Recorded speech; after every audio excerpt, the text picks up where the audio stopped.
Lane, I don't mean to alarm you, but now that Raven and Ichi are gone, and we're done Castranger for the year, I still need you to record 2 more episodes of Ultraranger with me. Because our boss, who is totally not me wearing a fake mustache over there, over the beard, isn't demanding that we fill our quota. Okay. I guess so. Schwat.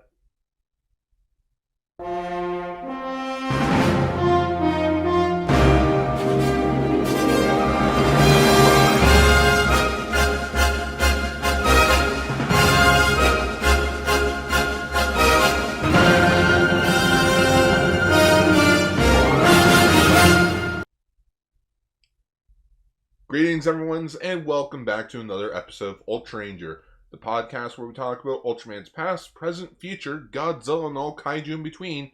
As always, I am your host, Ultragar. I'm your co-host, Ultralane. Hi. Remember when Beep showed up in The Mandalorian? That was awesome. You're talking about Beep. Yeah. Ugly Tears, man. Yeah, if you have not watched The Mandalorian, hurry the fuck up. It's an amazing series. It saved Star Wars from collapsing upon itself. I also heard that apparently they might be retconning the sequel trilogy as if it never happened. I wouldn't doubt them. Now they're just gonna do shows. Yeah, I honestly wouldn't be mad at them for that. After all, because they're so conflicted. Yeah, so like if you just want to have the Star Wars continue with those 3 movies, then because always remember how the Skywalker saga came to an end. The Palpatine family killing the Skywalkers and then taking their last name. Yeah.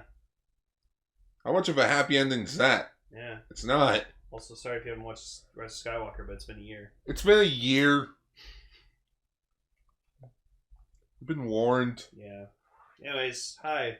Hello. We're gonna talk about Ultraman. Yeah. A lot of Ultraseven, a lot of Dyna, and a lot of Zett. Yeah, because as of this recording, the show's over. It's done. Yeah, we watched it, but you'll hear our thoughts when we get there. Yeah. Next year. It's crap. Utter garbage. What? G didn't show up. Just kidding.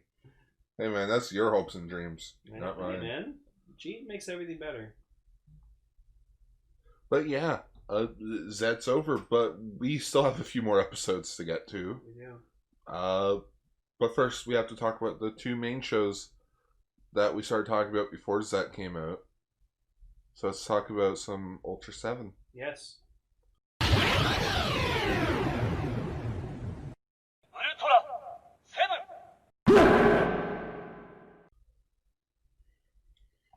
It's episode 19, Project Blue.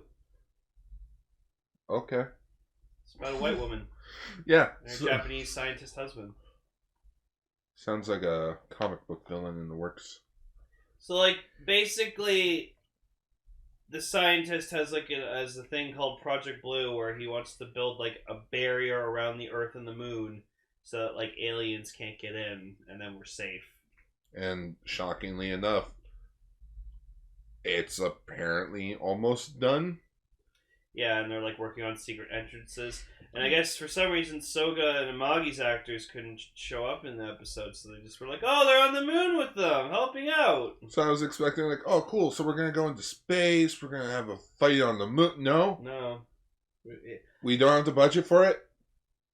And, like, Furuhashi's just, like, all fucking impatient. He's like, I want something to happen, but, like, Kiriyama's just like, listen, man. If nothing's happening, that's a good thing. Yeah, it means the world's at peace. That's good enough for me. But yeah, so like we get this guy named Dr. Miyabe, and he's like the developer of Project Blue. And so, he's at home with his lovely wife, Grace. And it's literally just this blonde-haired white woman who's obviously dubbed over in Japanese. And she's the main character of the episode. Yeah, like, it focuses the most on her. Like, she got more screen time than Ultraseven did. Yeah. Her and her husband took up most of this episode. It's like, alright, so what's the idea that you have for the episode, boys? Well, we have an idea of putting a giant net around the planet Earth model that we have. We can't do that. What do you mean? It's not on the budget, guys. I'm sorry. We just can't go film on the moon. No. This is bullshit. Bullshit. Alright, what can we do? Well, you can focus on the guy that's working on this project that explains what's going on. Yeah, okay, guess. You guys can rent out the house right beside Mount Fuji. Alright. Yeah, because, like one morning, he wakes up and, like, I guess, like, when, like, they don't wake up at the same time. So, like, he wakes up in the morning and, like, you know, has a cigarette and stuff like that. And then, like, he's looking outside the window. You see a lovely view of Mount Fuji from where he lives. Because, you know, nothing screams Valentine's Day weather than waking up and having a cigarette. I'm guessing this is just a thing that they did. But, like, he goes to check his answering machine, because there's, like, an answering machine, like, between, or it's like a recorder. It's not like an answering machine, it's a recorder. Yeah, it's a tape recorder. It's a tape recorder. So it can... no, now I'm just thinking, did voicemail exist I don't think so yet, so I think it was just a tape recorder. Yeah. So, like, I guess, like, Grace leaves a message to him on the tape recorder going, like, oh, hi, honey, I thank you for your present you gave me last night. I decided to go out shopping for, like, a few hours, so I'll let you know when I'm back. I love you. And like, he's like, okay, whatever. She's having a good time.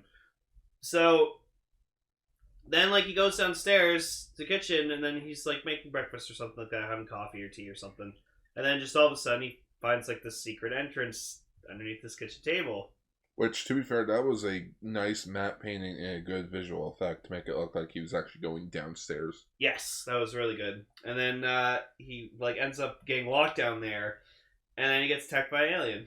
He gets captured by the alien, Babo. the space emperor of the universe, apparently, alien Babo. And I was just like, no, motherfuckers, there's only one emperor of the universe. That's fucking Belial. Fucking remember that shit. Okay, so from the looks, like, I'm just looking into it, like, the concept of, like, an answering machine. And... Well, you just put, when was the answering machine invented? Yeah. So then Grace comes home from shopping. Oh, okay, so she's a gold digger. Oh, yeah, no, it's totally gold digger wife, because, like, he probably makes, like, a lot of money being a scientist. But I love that, like, at one point he's like, oh, I gotta go back to the moon and stuff. And he says it's so fucking casual, as if going to and from the moon is, like, nothing. Hey, it's man. not a big deal. Hey, man, the TDF has a base orbiting the planet. Yeah, B3. So I guess going to the moon is just another hop, skip away. I guess so, yeah. And so, like, Grace gets home, and she's wondering where the fuck her husband is, and so she, like, goes to check the tape recorder to see if, like, he left a message for her.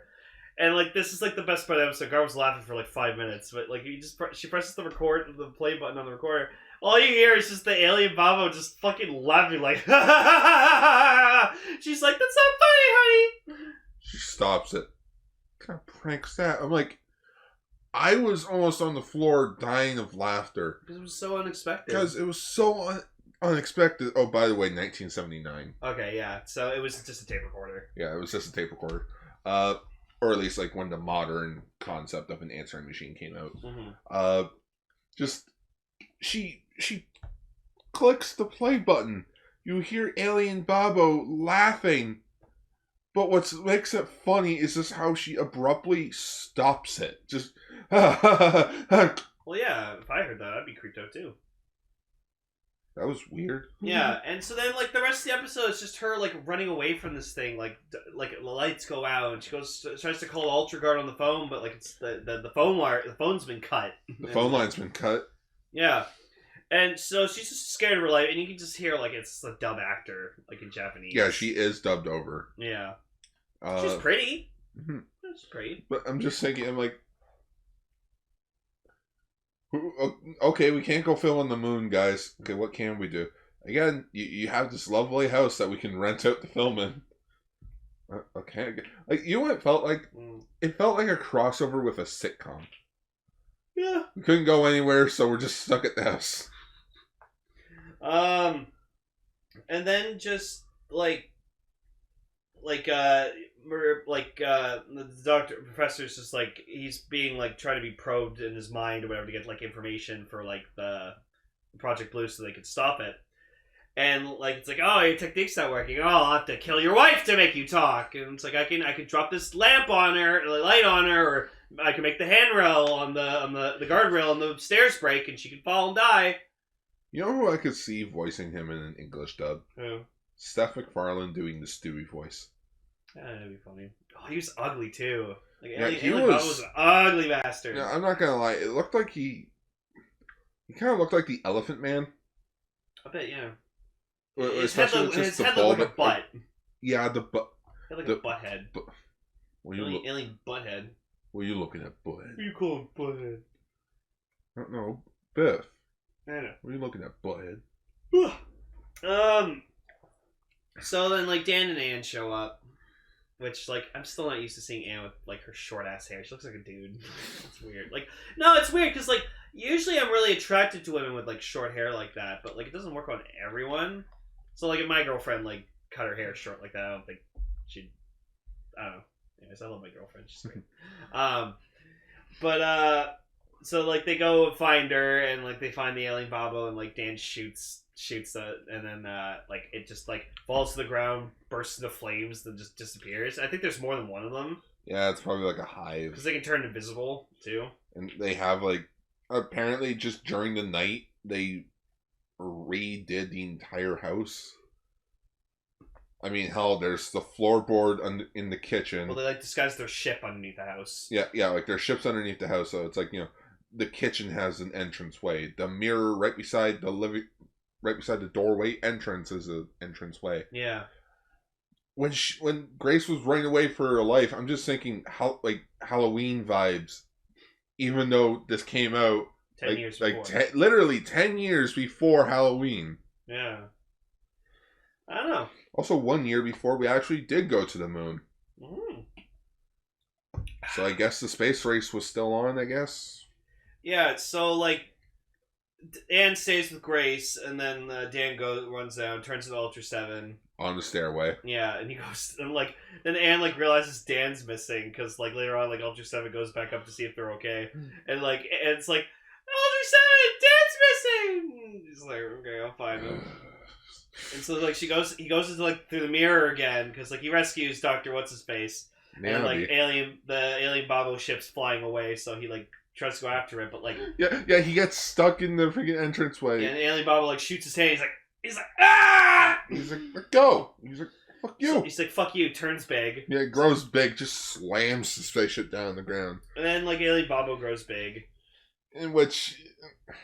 He spits crap at him. I don't know, there's something about the outfit that looks like it's missing something. Oh yeah, it looked awful. I did not like the look of this alien at all.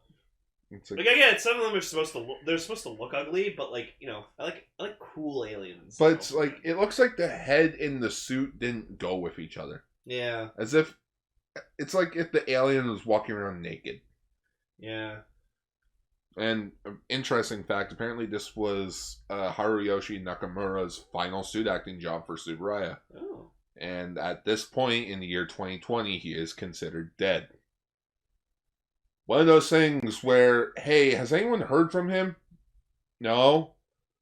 Do we know if he's dead? I don't know. Do we have a record? I don't know. Yeah. Alright, he's presumed dead at this point. Presumed dead. That's gotta be the worst way to go. Just, we assume he's dead. Yeah. Because because no one's contacted him, nor has anyone ever heard of him. I mean, hell, I tried to find out what he did after this, and I couldn't find anything. So, like, that's how far back he's just gone off. Just, can't find anything past this. Who knows? Watch him still be alive with like millions of fans. So yeah, so the professor's safe, Grace is safe, and then like they come back or whatever like that. Like Dan comes back and he's like, "Oh yeah, I went to chase one down the mountains. I got him." I got him. And then like they're on the communicator with like Captain, and it's just like, oh good job you guys. It's like, oh, it was Ultraseven that did most of the work, and like Dan just goes like, come on, and it's like, what'd you say that for, Dan? And Dan's like, oh fuck. I'm like, you almost fucking spilled it, buddy. Just like we should burn all the information on Project Blue. Oh, that won't be necessary.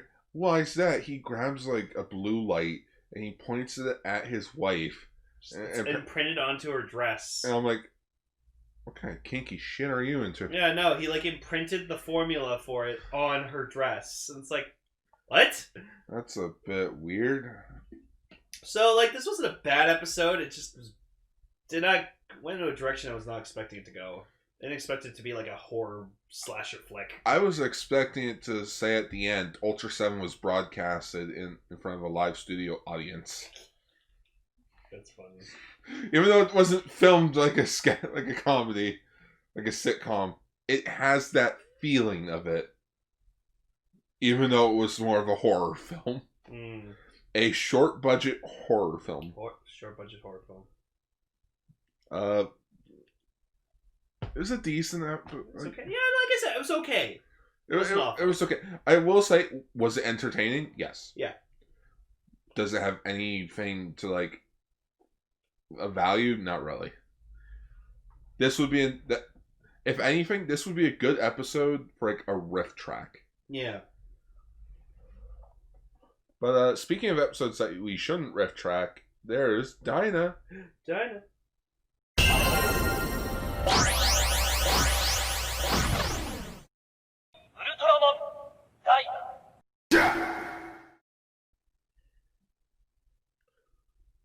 So Ultraman Dyna episode 19, Birds of Dreams.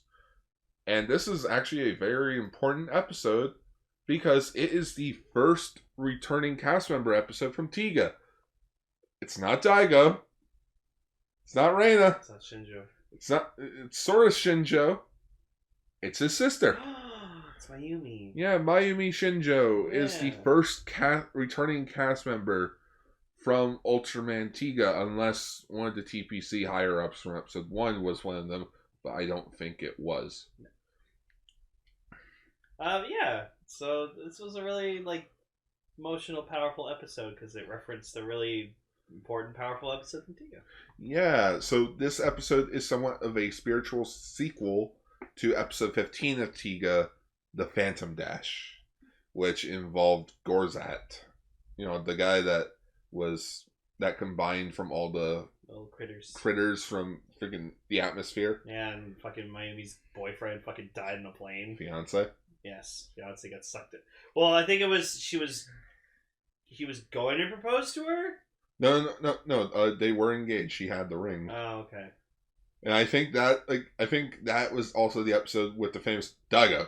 You can swim, right? I know you're too old to be living at home. God. Daigo, if I go crazy, you slap me. And if you go crazy, I'll slap you. Okay. I really hope Subaraya just like, hey guys, here's the Fox Kids dub of Tiga. That's not gonna happen. It'll happen. No. They own it. No. Not gonna happen. I got Hanajiro. Yeah, Hanajiro was in the background. Look. In a little bed. He's like, oh, he's sleeping. It wasn't a little bed, he was just sleeping next He was to sleeping with Asuka, yeah. Which, that's how much Asuka loves this thing. He is willing to give his own pillow to the cat. Yeah. He's like sleeping, and they wake up, and he has like his nightcap on. He's like, it's like fucking Hibiki's just like, oh, it's got the fuck's out of your head. He's like, oh, sorry, Captain, what's the hell is on your feet? What do you mean? He's got bunny slippers on. He's like, never mind that. I saw a funny meme recently of Arthur and Buster. It's like, I want what they have. And like Arthur's wearing like bunny shoes, bunny slippers. Shoes. Yeah, and he's wearing aardvark slippers. It's like, I want what they have. It reminded me a bit of the Skydawn episode from Ultraman when they wake up in the middle of the night. Why aren't you in proper uniform? Cap your shirt on's backward. I knew that. I like it this way. But yeah, Miami seems very like Different. yeah. It's like if she was played by a different actress. Was she? No. Okay. It was actually her. But I get it, 7 years. That's a big time skip. But I'm like, it's been 7 years. You're still fucking mourning this guy. Like, come on. Because she's like, she sees like a guy practicing for a race, and she's like, oh, it has to be him. It has to be Takua or whatever. Takuma. Takuma. Yeah. But then we find out it's his little brother. Yeah, Haruchika. Which Mai has like a fucking hots for. I thought you were into baseball players. Yeah, now I'm in racers. What are you gonna be into next? Idols? And she goes to visit him and like gives him stuff, and he's like, "Nah, I don't want it. I'm not good enough yet to accept gifts. Can I go watch you practice?" Yeah, sure, whatever. Okay. But Mai's just thirsty. Yes. In that case, have a bottle of water. Keep you hydrated, Mai. Right. You won't be so damn thirsty for these boys. So the kaiju of this episode is the misfortune monster Kokakucho, and it was tight. It was really a weird monster because it was like this like stone kind of bird with like boobs, and then it had like this like female face inside the beak of the monster. It's kind of like a Transformer a bit, where like when you open up their jaw on like a beast mode, you can see the head. Yeah, and like it like its face moved when it talked, and it was fucking creepy. And then like at one point later on, it's fighting Dyna, and it's just like it's like fucking laughing like really weirdly and warped. It was super creepy. But here's an interesting factoid about this. It's actually the person who designed that kaiju went on to make the gremlins in or not the gremlins, the phantoms in Wizard. Oh, cool. So remember the mooks from Wizard? Yes. The golems or whatever they were called. Yeah. Kind of reminded me of them, but it also somewhat reminded me of an Orphanok a bit because it's like the sleek design, the all gray. Yeah. Based on animal. Mm-hmm. But yeah, it's just like Mayumi. Just apparently she's like the head nurse at Super Guts. Yeah, she is. She's nurse. Chief of the nurse. Chief nurse. Chief nurse Mayumi. But yeah, so she had like her hair down, so that's why like it was like we saw her. We was like, wait a minute, is that Shinjo's sister? But, like I heard Takuma, and then it did the flashback thing. I'm like, wait a minute, look it up. Oh, then that's Mayumi. It's Mayumi. Honestly, if I didn't look it up, it probably would have taken me until halfway through the episode to realize that was Mayumi. Yeah, but then they showed like Takuma like when he was like the ghost rider, and he had like the black outfit and the black bike, and he had the lifted helmet. It's like, oh yeah, you saved me. And you tell it's him because he has that birthmark on his cheek. Yeah, it's totally him. He got his actor back. They totally just didn't get another actor and put a little dot on his face. Yeah, and he taught us the valuable lesson of doesn't matter if you win or lose, you just never give up. No, I prefer the Ricky Bobby way. If you ain't first, you last. Ooh. Shake and bake. Dad, you always told me if you ain't first, you're last. That's the stupidest thing I ever heard. But Dad, you taught me that. You know how many drugs I was on back then when you were a kid?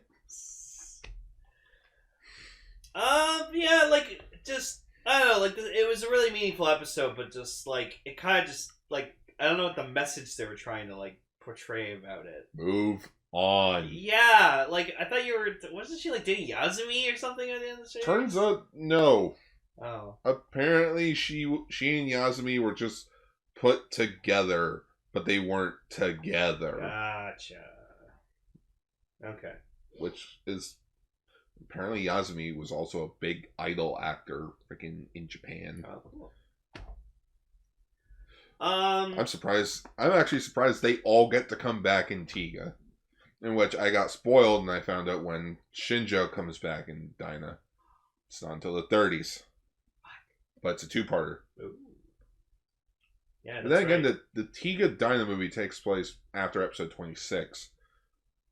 So we're like 6 episodes away from seeing all these guys again. Yay. The return of Tiga time. Tiga time. And just like, yeah, so like Asuka ends up like, they end up like figuring out like, oh, it's Kakakujo, like it's made of plasma, and like that's what's causing like the distortion or something like that. And so like Asuka goes to like take it on by himself, and then Rio shows up with Nakajima to tell him like, oh, it's made of plasma, you won't affect it. Fire with the anti-plasma. Pew pew. And so they turn into like a plasma ball of energy, but then like it turns back to its kaiju form anyways or something. And then like Asuka gets caught in the zealot, and Zug gets blown up. It's like Asuka's like, oh no. Oh no. So like apparently they see him from far away, and they're like, oh no, Asuka, and then like Takuma's brother's like, I'll go save him. And like Mayumi just gets like fucking PTSD to like her fiance. Just Maya was also just in the episode. Hey, you at least want to hang out? Sure. Let's go to the place where my brother died. Yeah, like it's like where my brother like supposedly died on a plane. Smooth move, dude. And then just like the weirdest shit happens where like Takuma's ghost rescues his brother, and then like Mayumi's like, that's you, isn't it? Like, and like he lifts up his visor, he doesn't say anything, but like, and like I don't know what they were trying to like message they were trying to get out. What was the message of the episode? Like, your loved ones will always be around? Your loved ones will always be with you even after they're dead? Yeah, I don't know. Because, I mean, yeah, sure. You know, we can't really say for a fact of like, oh, it's been 7 years and you're still not over this guy. To be fair, Keanu Reeves' fiance died in, 15 years he never got with anyone. That's true. So the final season of How I Met Your Mother, we found out the mother was engaged, and then, her fiance died.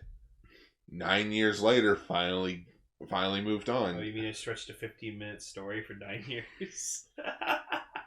That freaking coppa of an ending. That How I Met people were pissed off with the ending when they re-edited the ending for the DVD release. Because the original ending was, no, that story wasn't about how you met Mom. You just wanted to tell us that you're in love with Aunt Robin. You're right. It's true. It's like, and apparently, like, by the second season, they already had that planned. It's like, you fuckers. Wow. And then, yeah, so, like, Dyna fights, he turns into Miracle. He freaking yeets. He absorbs, like, the Kaiju's attack to, like, recharge his color timer, so that was pretty cool. And he just fucking and again, blows it the fuck up. He just yeets it into, like, nothingness. Yeah. Where'd it go? Miracle can do that, I guess. It's a miracle that we're believing this. Yeah. It's a miracle the dead can come back. Yeah, and then it just ends with them like at the racetrack, just being like, "Yay, everything's good." Okay, I gotta give this episode also one more point. It used the depressing Tiga music. Yes, it did. You're probably for those that didn't watch Tiga, you're probably like, "What?" For everyone that knows what I'm talking about, you know what I'm talking about. The friggin' piano music, do do. Or not do. Yeah. Do. Oh, fuck. I can't. It's okay. You know what the song is. Yeah. Do. This was a good episode because I like that it related to Tiga. I would say it's a good first start of testing the waters to see how well these episodes featuring the Tiga cast will do. So it's like, cool, Mayumi's in it. Could have done a bit more, but I think for what they did, it was fine. Mm-hmm. And apparently they did want to get the Gozart back, the kaiju that did kill friggin' her fiance, but the writers couldn't think of a way to bring the critters back from the atmosphere. Just have it be like another set of them or something. Just be like, oh shit, they're back again. Oh, Gozart never died. For the remember the space dinosaurs? Yes. And I'm not talking about Zett. I'm talking about like the modified dinosaurs. Yeah, the ones that were modified over like millions of years. Yeah. They came out to destroy humanity. Yeah. Oh, freaking those look like toys. Yeah. They were cool though. But yeah, it was better than the last 2 episodes of Dyna we watched. Because, God, those were awful. Oh my goodness. Dyna was in a rut, I feel like. It was going through a thing. It's going through a phase. They grounded it. Okay. Well, I had this Tiga subplot you could bring back. Alright. Okay, I guess. Make it better next time, though. This is your last warning. Make it better. Okay. But so, speaking of episodes that just never go bad. So episode 18, Re-Challenge from the year 2020. This is an Ultra Q reference. This is an entire Ultra Q like reference hour in Ultraman Z. So back in Ultra Q, there was an episode called Challenge from the year 2020, and Pagos also shows up in this episode. What are the odds? His debut episode in Ultra Q was episode 18. So this is a heavy, like, direct, like, not really like a deliberate sequel, but it's more of like much like with the Tiga episode, it's a spiritual sequel. Yeah. To the original episode from Ultra Q. Yeah. Now, I will honestly admit, right now, I have not seen Challenge from the year 2020. It's just one of those things where I just haven't gotten around to watching Ultra Q yet. I do have plans to watch it in the future. Mm-hmm. Just not in the near future. Yeah. But no, this is a really interesting episode just because, like, we got this woman named Kaori, and she's apparently, like, we learn throughout the episode that, like, because, like, alien Cameraman. Yeah, Cameraman, or Camu Seiji. Yeah, and he's got, like, that weird, like... He freaking skates around. He uses a reused Ghidorah roar. Yeah, it's the Showa era Ghidorah roar. So... Apparently the whole Ultra Q episode's about, like, the alien camera that they were stealing humans to take over their bodies so that they could stop their aging. Because, like, I guess they age a lot really fast. Yes. And so there's this one alien camera that, like, kind of mixed up his body with this woman's and kind of they fused together. And so it was just, like, 2 beings in a single body. And so this woman that we see throughout, like, Gar made a good observation where it's like, oh, she's kind of dressed like she's from the 60s. She's from 1966. Yep. Yeah, so for 54 years, she was just trapped somewhere with this alien camera in her body. Probably just walking around for all eternity. Yeah. And so, like, she has no memory of anything that happened except for since 1966. And, like, she's really pretty. She's a nice, pretty woman. Like, very, very sweet. Very kind. Very gentle. I tried to look up her actress, and the big thing is, there were only 2 things I really found. A Twitter page and Instagram. Yeah. Which means... Probably a model. Probably a model for an agency. But I honestly wouldn't mind seeing her again. Because I think what she did was she did a really good performance. She is stunning. She's very pretty. She is very pretty. She's very nice. Like she goes up to Haruki because the big thing about that's reference to this Ultra Q episode is that there's this Ferris wheel. Yeah, because Cameraman was around Ferris wheel during the Ultra Q episode as well. And that Ferris wheel is still there. Ooh, interesting fact. I actually looked into it. The original suit actor for Cameraman was Ben Furiata. Oh. It's Ultraman. Oh, that's cute. Not Amagi. Or was it Amagi? No. Soga? Nope, it is Amagi. In In Ultraseven. But yeah, so like they go like Haruki's just like look because like they're fighting Pagos or whatever, but then Pagos just all of a sudden like disappears, and they're like, "What the fuck? What happened?" And Haruki, I need you to get a sample of blood from it. Yuka, what part of it vanished do you not understand? yeah, it's not here. But you could probably find some. What part of it's gone? Yeah. So then,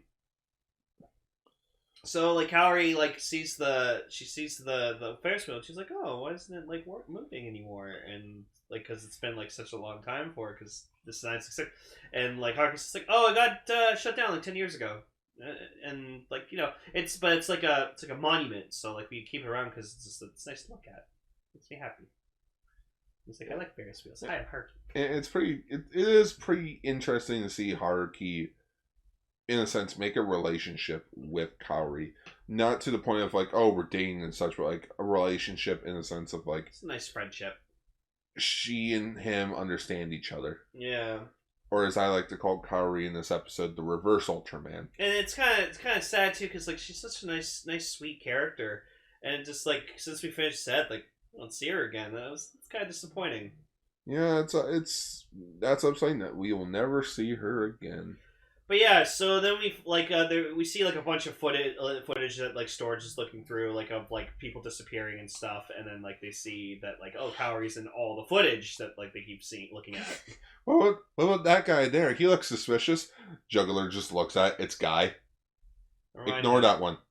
In fact, show it again. In fact, never show this one again. Spoilers: Guy doesn't show up in the finale. No. Could you imagine? That would have been so cool. You see him staying there, like leaning against the wall, just like, Juggler, let's go, man. Come here, buddy. Let's go. Here, Juggler. Come on. Get your sword. Get your tree of life. Got your tree of life. Do you want the tree of life? Go get it. You want your Bianca? Go get it. You want your dark? You want the dark ring? Want the dark ring? Fucking, oh my god. I don't know why we turned Juggler into a dog. Here, laddie. Oh, laddie. Here, laddie. Or how about Juggy? Come here, Juggy. But yeah, so then like we find out that like, oh, she's like been trapped in the cameraman or whatever for like 54 years, and so then the cameraman's like, oh, we've been here before. We took bodies and shit. We've been here since 1966. And who took you down? Ultraman? Oh, some fucking civilians with the cops. It wasn't fun. Yeah. They shot me. Ultra Q's before Ultraman, so like these aliens and stuff had to be defeated by like normal ass people. Man. Yes, man. Yes, man. And so like in the end, like there's a fight with the cameraman or whatever like that. He's like, he's very speedy and stuff like that, but like he's not super strong because he's just an alien, but like 50 meters tall. But like he's a fast little fucker. And I mean, hey, they filmed that at night, unlike Ginga did. Oh god, don't remind me.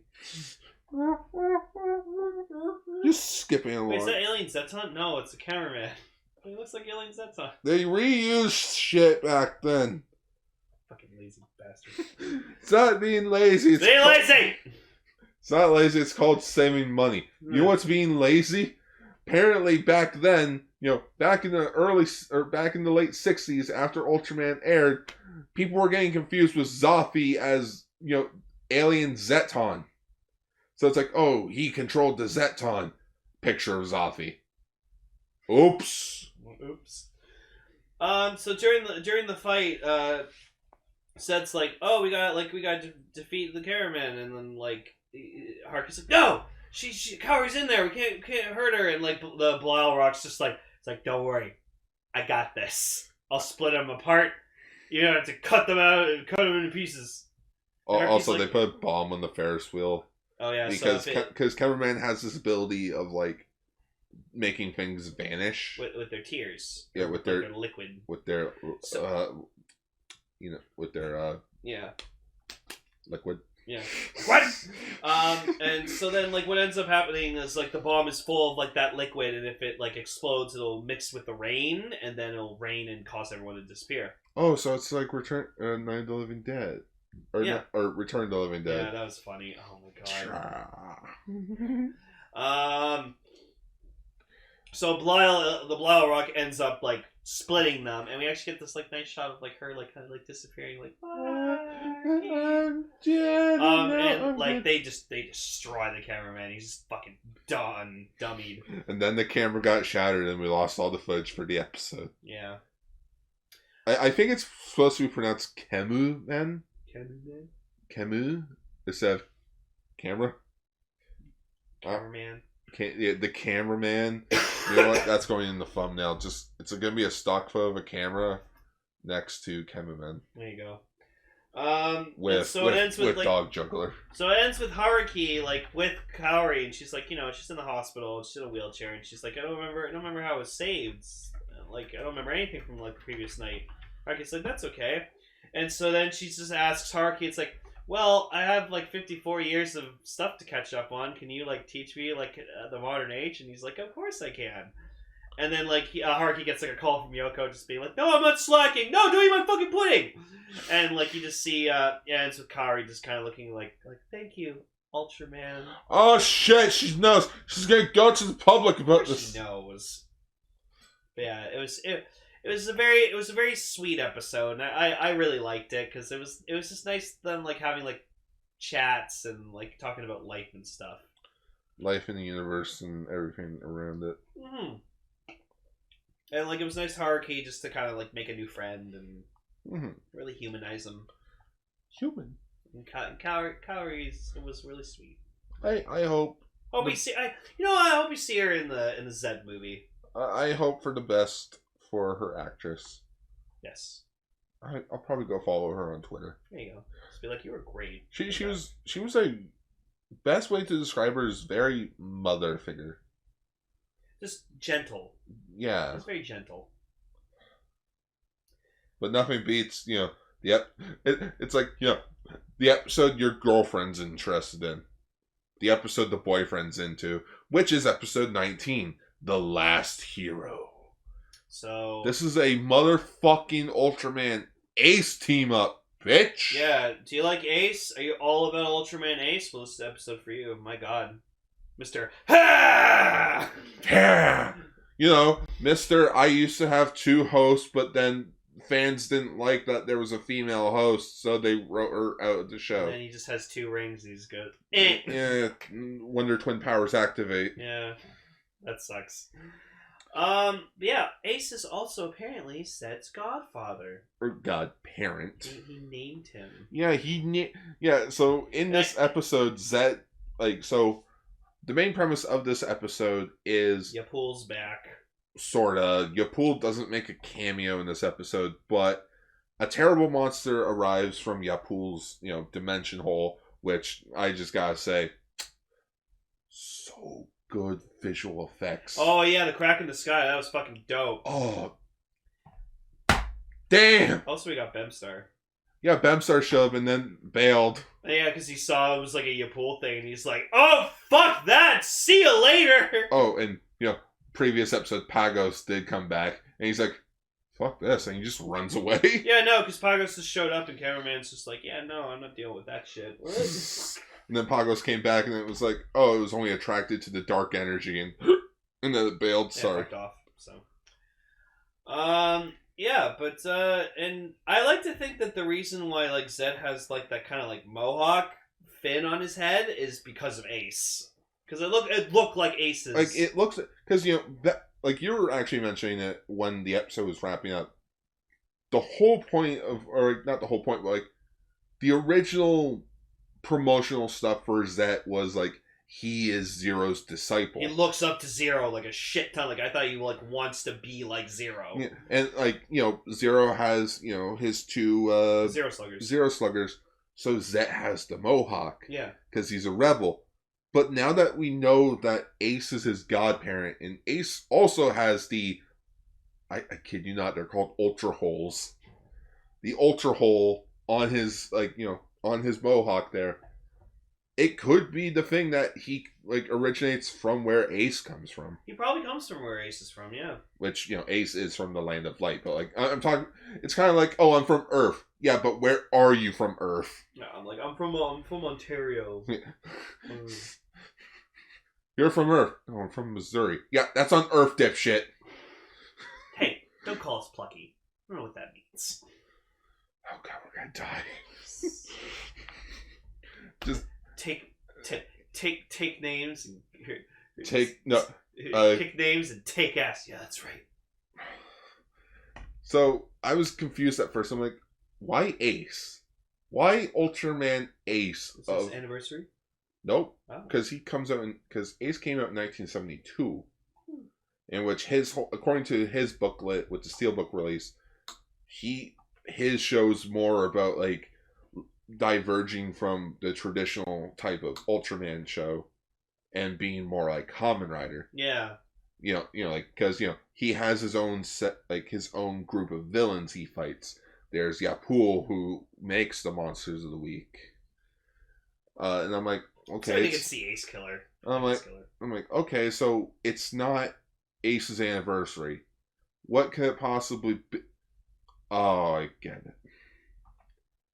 Ace, Zett, Ace to Zed, A to Z. Yeah. Of course. Zedgar, we're Canadian. Sorry, Zed. A to Z. A to Z. A Z. Yeah. Za.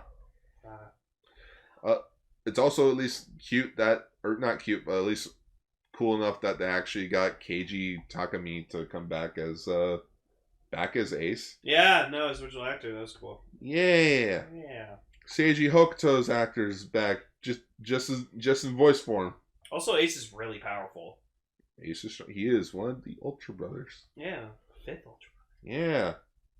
Who's the 6th? I don't know. Whose theme song literally starts off with Ultraman number 6? Taro. Exactly. Taro. But he's the 5th season. Oh! Pretty much just. Shut. But yeah, so like Ace kicked a lot of ass so much that like Zed was just like most of the fight was just like, oh my fucking god. And I was like, I hope he goes Beta Smash, and they went Beta Smash. Yeah. That's the powers of Ultraman, Ace, and Taro. Because they had to fight off the Hitman Terrible Monster Baraba. And like you see like you see like freaking Juggler just like kind of like tapping his head back on like a pillar, just being fuck. I don't know anything about these assholes. At least with Bemstar, I fought once. Okay, Guy fought him, but I helped. I told him, like, hey, grow bigger. I told him to grow bigger. Then the Kujaku stuff happened, and I don't know, I cut a tree because my not girlfriend died. Because he just wanted to fucking accelerate the fucking plot. It's like, okay, this is taking too long.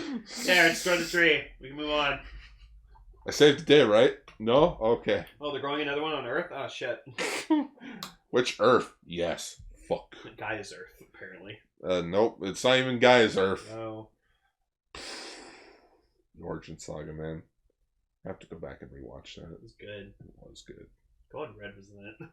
He was. Yeah, we found that out like 10 episodes in. We were like, holy shit, it's Gordon Red's actor. So scary. Speaking of people you may have not recognized, during the fight of Zett and Baraba, there were 3 guys running around. One of them trying to record with his phone. Yeah, trying to record on their phone because like that is sort of the realistic thing. Some people be running away, other people grab the camera. This will be good for views. Also, we got this really cool shot where it was like this person like filming with their phone, and like you could see like they were like over on a bridge, and like you could see like Wyndham and a piece of King Joe, and then like he like kind of like looked over with his phone over the bridge, and you could see like the platform for King Joe on it, and then just like the head of King Joe like flying around. You can see the crack in the sky. I was like, that's such a good fucking shot. So good. So good. But yeah, those 3 people that were trying to film the fight scene was Kiyotaka Taguchi, Masayoshi Takase, and Katsuro Onoe.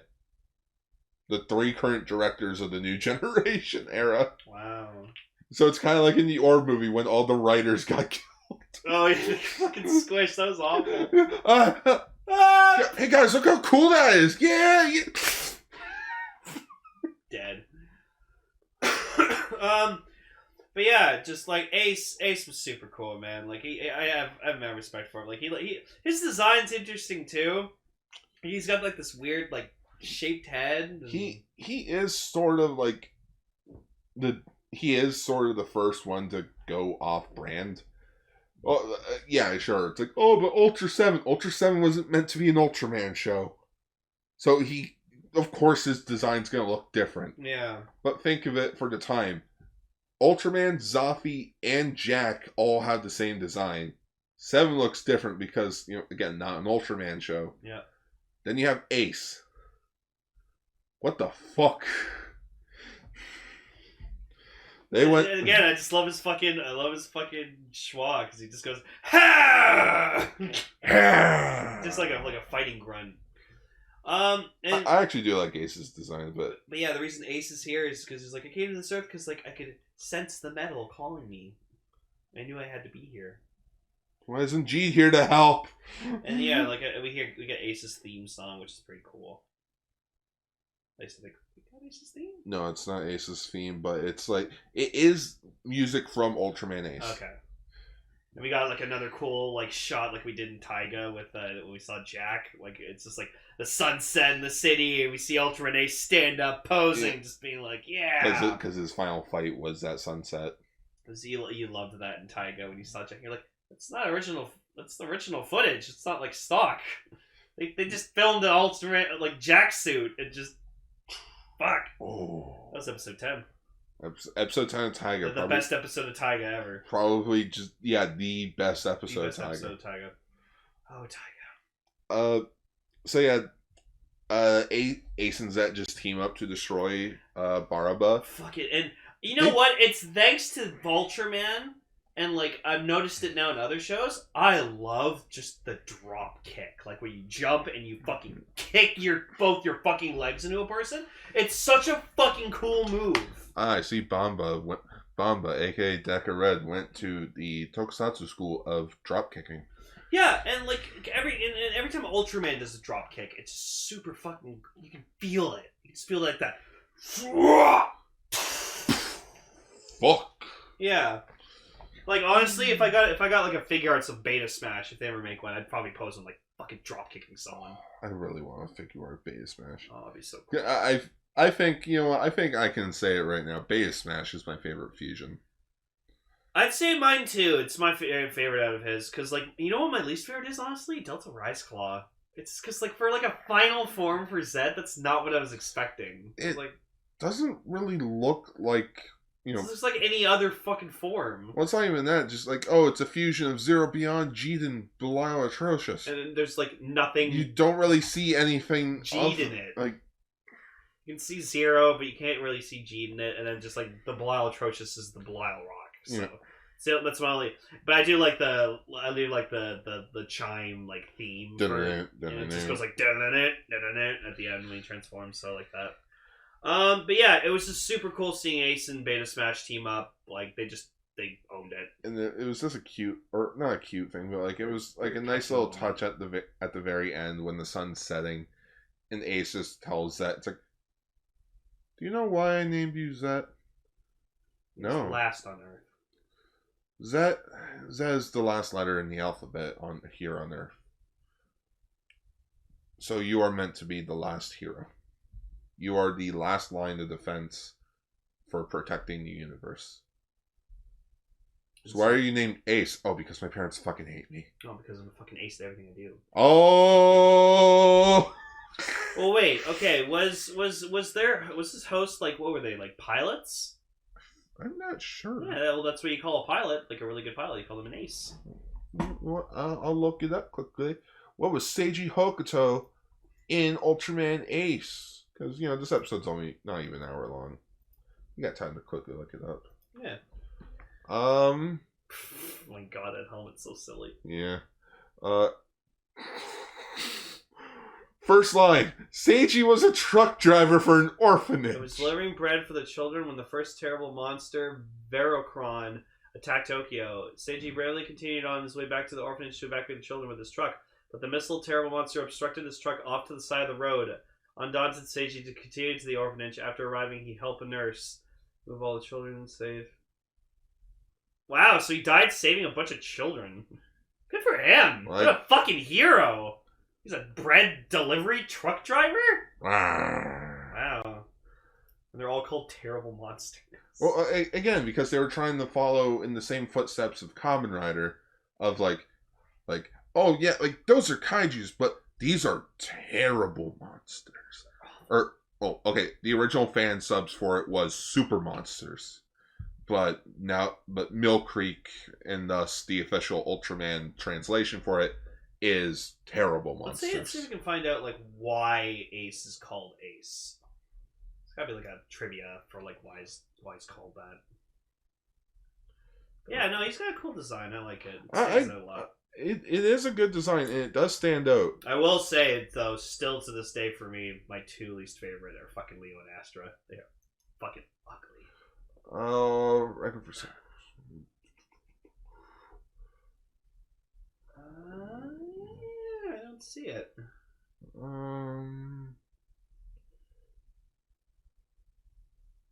It's just because it's a cool name, like, you know, Ace. Maybe just be that. Yeah. Well, hang on. Because again, we're not at the hour mark yet. Even though future me is probably not going to like it. Ace. Ace. Let's see if the Japanese Wikipedia page has a reason for his name. God, auto translate. Oh, yeah. Brothers.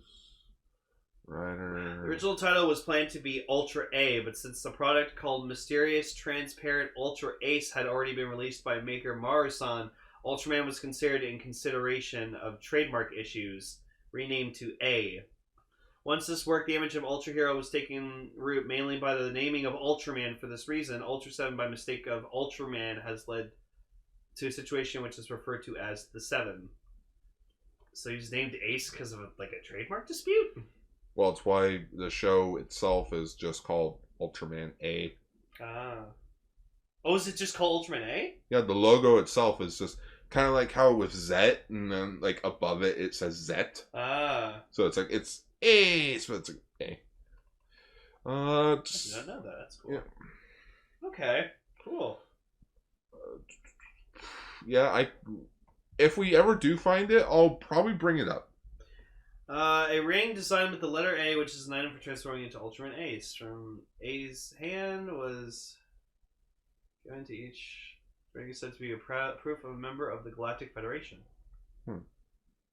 Cool. Ooh, right on their middle finger. That's not good. Fuck you. Fucking punch laser. And all the... Also, he fucking has a fucking color timer beam. You can fire a beam from his color timer. That's fucking dope. Look at all these attacks. Yeah. The guy knows his shit. Anyways. God, no wonder freaking Sid like looks up to him. Yeah. Yo, can we get like a fucking like series about Ace's son? Is Ace have a son? No. No daughter. I think out of the 6 Ultra Brothers, I could see Ace having a daughter. Yeah. Over like Ashley. I guess son. Ultraman Ashley. Ultrawoman Ashley. Nah. Anyways, yeah. That is the team up between Ace and Zett. This is a really cool episode. I liked it. I also enjoy it. It made me kind of want to go back and watch some Zett, or watch some Ace. Yeah, watch some Ultraman Ace. But with that, I guess that wraps up this episode of Ultraranger. We'll call this episode Ace to Zedd.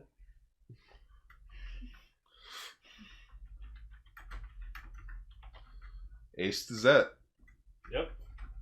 Featuring Dyna. Featuring Dyna. Yeah. Just Ace to Zett. ... Featuring Dyna. Featuring Dyna.